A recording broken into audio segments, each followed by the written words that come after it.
Telugu Desam party versus Vaikapa party మార్చి నెల 12వ తారీఖు వైఎస్ఆర్సీపీ కాంగ్రెస్ పార్టీ ఆవిర్భావ దినోత్సవ వేడుకలు జరిగాయి. చూసుకుంటేనేమో నిన్నటి రోజున అంటే మార్చి 29వ తారీఖేమో తెలుగుదేశం పార్టీ 44వ ఆవిర్భావ దినోత్సవ వేడుకలు జరిగాయి. అయితే అసలు ఈ రెండు పార్టీల ఆవిర్భావ దినోత్సవ వేడుకలకు సంబంధించి వ్యత్యాసం ఏమైనా ఉందా, అసలు ఏ విధంగా జరిగాయి అని చెప్పేసి మరిన్ని విషయాలు తెలుసుకోవడానికి మనతో ఉన్నారు సీనియర్ జర్నలిస్ట్ దుర్గా కుమార్ గారు. సార్ నమస్కారం అండి. నమస్తే వెంకట్, మన లియో వీక్షకులు కూడా. సార్ నిన్న రోజున తెలుగుదేశం పార్టీ 44వ ఆవిర్భావ దినోత్సవ వేడుకలు ఏ విధంగా జరిగి అందరం కూడా చూసాం. ఇదే నెలలో ఒక వారం 10 రోజులు ముందుకెళ్తేనేమో మార్చి 12వ తారీఖు వైఎస్ఆర్సీపీ పార్టీ ఆవిర్భావ దినోత్సవ వేడుకలు కూడా జరిగాయి అని చెప్పి చెప్పుకుంటున్నారు వాళ్ళు. వీటి మధ్య వ్యత్యాసం అంటే మీరు ఏం గమనించారండి? అసలుకి ఎంత చెట్టుకి అంత గాలి అంటారు కదా వెంకట్, బుళ్ళల్లో ఒక సామెత ఉంది. అలాగే ఎంత పునాది ఉంటే ఆ భవనానికి కానీ ఆ చెట్టుకు కానీ వేళ్ళు ఉంటే అంత గట్టిగా ఉంటుంది అంటారు. అట్లా వేళ్ళు గట్టిగా ఉన్న చెట్టు దాని బలం వేరు, దాని ఎదుగుదల వేరు. అది ఎటువంటి ఆటుపోట్లు వచ్చినా తట్టుకుంటుంది. వేళ్ళు ఊనుకోని చెట్లు ఉంటాయి, అవి బలహీనంగా ఉంటాయి. వాటి గ్రోత్ కూడా ఎదుగుదల ఉండదు, వాటి ఫలసాయం కూడా ప్రజలకి అందదు. అవి ఎందుకు అంటే అది మొన్న మధ్య జగన్మోహన్ రెడ్డి గారు చెప్పాడు, తిరుమలలో లడ్డూలో నెయ్యి కల్తీ అంటే పౌష్టికాహార లోపం కనుక ఆవులకు వస్తే ఇదిగో ఇట్లాగే ఉంటుందని. అపచారం జరిగింది కల్తీ అని కాదు, ఆయన పౌష్టికాహార లోపం వలన అట్టా ఉంటుంది అన్నాడు. 12వ తారీఖున జరిగిన వైఎస్ఆర్సీపీ ఆవిర్భావానికి తెలుగుదేశం ఆవిర్భావానికి అంత తేడా ఎందుకు ఉందంటే అది 44 సంవత్సరాల క్రితం ప్రజల్లో నుంచి వేళ్ళు ఊనుకుని పెరిగి క్రమంగా అది ఒక వటవృక్షంగా పెరిగిపోయింది. కొన్ని మర్రి చెట్లు ఉంటాయి, 10 ఎకరాల్లో కూడా విస్తరించిన మర్రి చెట్లు ఉంటాయి. అలాగా అది ఎక్కడికక్కడ ఓడలు దిగిపోయినాయి. ఇప్పుడు ఆవిర్భావ దినోత్సవం అంటే రాష్ట్ర స్థాయిలోనే జరగక్కర్లా తెలుగుదేశానికి, ప్రతి ఊర్లోనూ దానికి శాఖ ఉంది. ఆనాడు పనిచేసిన వ్యక్తులు కూడా ఇవాళ కొంత వయోధికులైనా కూడా ఇంకా ఉన్నారు ఊళ్ళల్లో. వాళ్ళు వీళ్ళు 3 తరాలు కలిసి పండగలాగా చేసుకున్నారు. ప్రతి ఊర్లో మళ్ళీ జెండా దిమ్మున్నా కూడా మళ్ళీ వాటి కొత్తగా రంగులేసి పండగ రోజు కనుక మన ఇళ్లలో పసుపుకి గడపలకి పసుపు రాసి కుంకుమ బొట్లు పెడతారు చూసారా. అంటే పండగ చేసుకునే ఆ సంతోషం ఉత్సాహం వాకిట్లోనే కనపడుతుంది. అట్లా ప్రతి గ్రామంలోనూ జరిగినాయి, ప్రతి మండలంలో జరిగినాయి, ప్రతి నియోజకవర్గ స్థాయిలో జిల్లా స్థాయిలో జరుగుతా రాష్ట్ర స్థాయిలో కూడా జాతీయ అధ్యక్షుడు చంద్రబాబు నాయుడు గారు, జాతీయ కార్యదర్శి లోకేష్ గారు, ఒక రకంగా ఒక తరానికి ఒక చెందిన వ్యక్తి చంద్రబాబు నాయుడు గారు అయితే ఇంకో తరం వ్యక్తి లోకేష్, అలా అందరినీ కలగలుపుకుని తర్వాత గ్రామ స్థాయిలో కూడా మొదటి నుంచి పార్టీలో యాక్టివ్గా ఉన్న వాళ్ళందరినీ కూడా గుర్తించి మళ్ళీ రాష్ట్ర స్థాయి దగ్గరికి తీసుకొచ్చి, ఎందుకంటే వాళ్ళ గుర్తింపుకి ఒక ప్రాముఖ్యత ఇవ్వాలి, వాళ్ళని మనం గుర్తించిన విషయం వాళ్ళకి తెలియాలి, ప్రోత్సాహం అందాలి, మిగిలిన వాళ్ళకు కూడా ఇది ఒక ఆదర్శంగా ఉండాలి అని కుటుంబ వాతావరణంలో జరిగింది. అదే మొన్న వైఎస్ఆర్సీపీ ఆవిర్భావ సభ అంటే ఇప్పుడు సకలం సజ్జల రామకృష్ణారెడ్డి మంత్రిగా చేసిన వ్యక్తే ఆయన అక్కడ కనపడలా. అంటే అవకాశవాదం.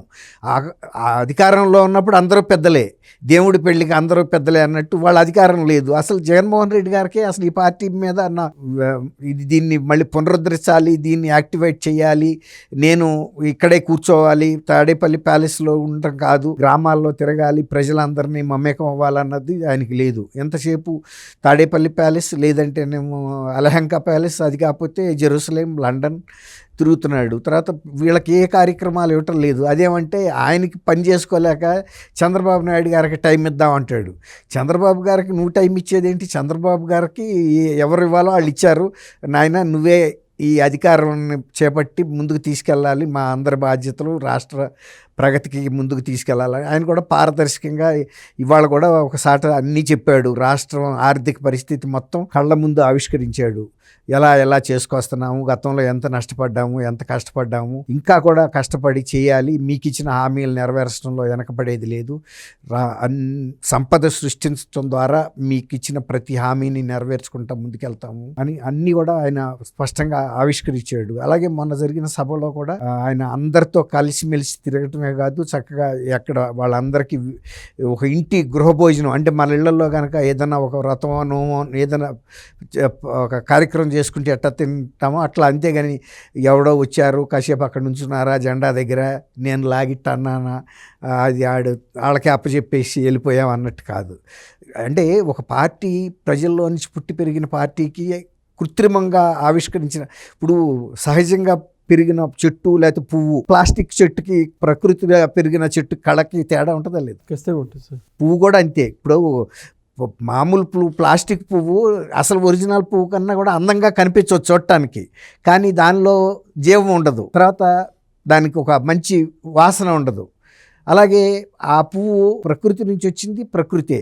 అట్లా తెలుగుదేశం ఏంటంటే 44 ఏళ్ల క్రితం ఎన్టీ రామారావు గారు ఆంధ్రుల ఆత్మ గౌరవం కోసం నేను పెట్టాను. ఆ రోజు ఢిల్లీ వీధుల్లో ఈ కాంగ్రెస్ ముఖ్యమంత్రులు మన గౌరవాన్ని తాకట్టు పెట్టారు, వాళ్ళకి బానిసలుగా మారారు. వాళ్ళు మన ఇక్కడ నాయకత్వాన్ని నిర్ణయిస్తున్నారు. మన రాష్ట్రంకి సంబంధించిన అంశాల్లో వీళ్ళు వెళ్ళి వాళ్ళ కాళ్ళ దగ్గర కూర్చుని ఇన్ని రావాల్సి వస్తుంది. అది కాదు, మనం పరిపాలించుకోవాలి.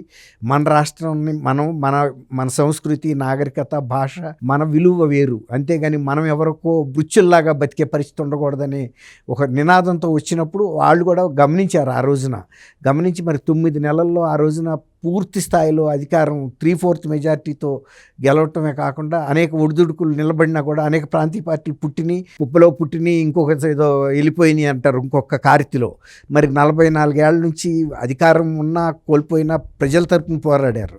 అదే మొన్న ఈ జగన్మోహన్ రెడ్డి గారు 11 సీట్లు ఇచ్చారు కాబట్టి 24 ఎన్నికల్లో నేను ప్రజల తరపున అసెంబ్లీకి కూడా వెళ్లాల్సిన పని లేదు నాకు.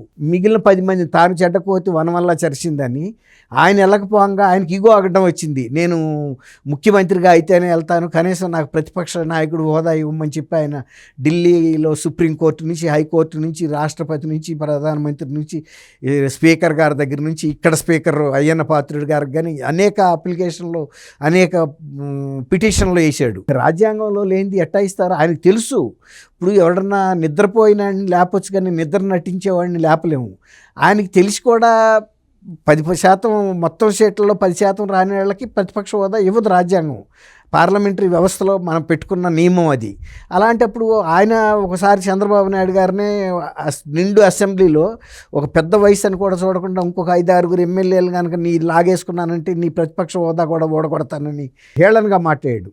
మరి ఇవాళ ఆయనకి ప్రజలే ప్రతిపక్ష హోదా ఓడగొట్టేశారు. అసలు ఇవ్వలా, ఎవరు ఓడగొట్టక్కర్లా, ప్రజలే నీకు అర్హత లేదన్న తర్వాత ఇవాళ ఆయనకి ప్రజల పట్ల ఏముంది? కనీసం నాకు 10 మంది ఇచ్చారు, నేను 11వ వాడిని, ప్రజల తరపున వెళ్ళాలి, మాట్లాడాలని ఉండాలి కదా. మొన్న అమరావతి రాజధాని తీర్మానం చేస్తుంటే బయట నుంచి సవాళ్ళు ఇసురుతున్నారు. ఆయన కాకుండా మళ్ళీ సకల శాఖ మంత్రి సజ్జల రామకృష్ణారెడ్డితో మాట్లాడిస్తున్నాడు. ఆయన మరి రాజధాని ఉంచమన్నాడో చెప్పలేదు, తీసేయమన్నాడో చెప్పలేదు, స్పష్టత లేదు. ఏం మాట్లాడుతున్నారు? ఎందుకంటే వాళ్ళకి బయటికి చెప్పే అంత ధైర్యం లేదు. కానీ ఒకవేళ నిజంగా కనుక వాళ్ళు 3 రాజధానులకి ఎప్పటికీ కట్టుబడి ఉంటే చంద్రబాబు నాయుడు గారు ఒక రాజధానిని డెవలప్ చేస్తున్నాడని జగన్మోహన్ రెడ్డి చెప్పాడు. ఏమీ లేని సాట డబ్బులు ఖర్చు పెడుతున్నారని. అదే దాని మీద వెలగపూడిలో నిరాహారదీక్ష కూర్చోవచ్చు కదా ఆయన, సజ్జల రామకృష్ణారెడ్డి. ఏమీ లేని సాట ప్రజల సొమ్ము తీసుకెళ్ళి తగలేస్తున్నారు, మేము దీన్ని నిరసిస్తున్నాము, మేము పెట్టిన 3 రాజధానులు పెట్టాల్సిందే, మేము అక్కడ కట్టిన భవనాలను కొనసాగించాలి, ఏదైనా కడితే కనుక చూపించాలి కదా. వైజాగ్లో ఇదిగో మేము ఇంతవరకు కట్టాము పరిపాలనా రాజధాని, అట్లాగే కర్నూలులో కూడా న్యాయ రాజధాని కట్టిన భవనాల ఫోటోలు ఇవి, కాబట్టి అవి కొనసాగించండి. ఇక్కడేమో శాసన రాజధాని, ఇక్కడ భవనాలు ఉన్నాయి కదా, ఈ కట్టండి అని వాళ్ళు నిరాహారదీక్ష కూర్చోవాలి కదా. ప్రజల తరపున నీ కోసం కాదు నువ్వు ఆందోళన చేయటం, నీకు ప్రజలకి కనుక నిజంగా అన్యాయం జరుగుతుందని భావిస్తే ప్రజలు కూడా నీ డిమాండ్ని సమర్థిస్తారు అనుకుంటే, సమర్థించకపోయినా నీ పార్టీ ఒక స్టాండ్ తీసుకుంది కాబట్టి మేము దాని మీదే నిలబడతామని బొత్స సత్యనారాయణ గారు కూడా చెబుతున్నాడు. ఆయన కౌన్సిల్లో పార్టీకి ప్రతిపక్ష నాయకుడు, ఉండాళ్ళలో సీనియర్ నాయకుడు. వాళ్ళ పార్టీ వాయిస్, ఆ విధానం ఏంటనేది ఇప్పటికీ వాళ్ళు చెప్పలేని నిస్సహాయ స్థితిలో ఉండి ఆవిర్భావ సభని నిర్వహిస్తారని, దానికి కార్యకర్తలు వస్తారని ఎట్లా అనుకుంటాం? దానికి ఒక వ్యవస్థ లేదు వెంకట్. గ్రామాల్లో ఇవాళకి కూడా లేదు. ఎందుకు లేదంటే జగన్మోహన్ రెడ్డి గారు ఏమనుకున్నాడంటే నేను ఆల్రెడీ వాలంటీర్లు పెట్టాను, వాళ్ళు ఏదో చూసుకుంటారనుకున్నాడు. మొన్న బొక్కబారులో పడ్డాడు. ఇక ఆ తర్వాత ఆయనకి నిర్మాణం ఎట్లా చేయాలో తెలియక సజ్జల రామకృష్ణారెడ్డిని తీసేసి ఇంకో సలహాదారుని కూడా పెట్టుకున్నాడు. కానీ అతను కూడా ఏమి చేయలేక వెళ్ళిపోయాడు. మళ్ళీ పాత మొగుడే మంచాడు అన్నట్టుగా మళ్ళీ ఇవాళ సజ్జల్ని తీసుకొచ్చాడు. సజ్జలు మాత్రం ఏం చేస్తాడు? అప్పుడేమన్నా అనుభవం ఉంది ఆయనకి? ఆయన సలహాదారు అయిన తర్వాతే జగన్మోహన్ రెడ్డి పరిస్థితి 151 నుంచి 11కి వచ్చింది. కాబట్టి ఆ 2 పార్టీలని కనుక పోల్చాలంటే మనిషి శ్వాస పీల్చే మనిషికి, శ్వాస ఆగిపోయిన మనిషికి ఎంత తేడా ఉంటుందో అంత తేడా ఉంటుంది తెలుగుదేశానికి వైఎస్ఆర్సీపీకి. అలాగే జగన్మోహన్ రెడ్డి గారి నాయకత్వ లక్షణాలకి ఈయన చంద్రబాబు నాయుడు గారికి వయసులో ఎంత తేడా ఉందో, అనుభవంలో ఎంత తేడా ఉందో, ఆచరణలో కూడా అంత తేడా ఉంది. అంటే ఆయనకి ఒక వ్యూహం ఉంది, విధానం ఉంది, ప్రజలతో కార్యకర్తలతో ఎలా కలవాలి, వాళ్ళతో ఎలా వాళ్ళకి ఏ విధమైనటువంటి సహాయం, మంచి పాలన ఇవ్వాలి, ప్రజలకి బాధ్యతగా ప్రభుత్వాన్ని నడపాలి అనేది. ఇప్పుడు జగన్మోహన్ రెడ్డి గారికి బాధ్యతగా కనుక పాలన చేసి ఉంటే అసలు 11 సీట్లకు రావాల్సిన అవసరమే ఉంది. కాబట్టి అసలు మనం పోల్చడానికి నక్కకి నాగలోక అనుకున్నంత తేడా అని అయితే చెప్పొచ్చు. థ్యాంక్ యూ వెంకట్, మన వీక్షకులకు కూడా. Please subscribe to Leo News for more videos.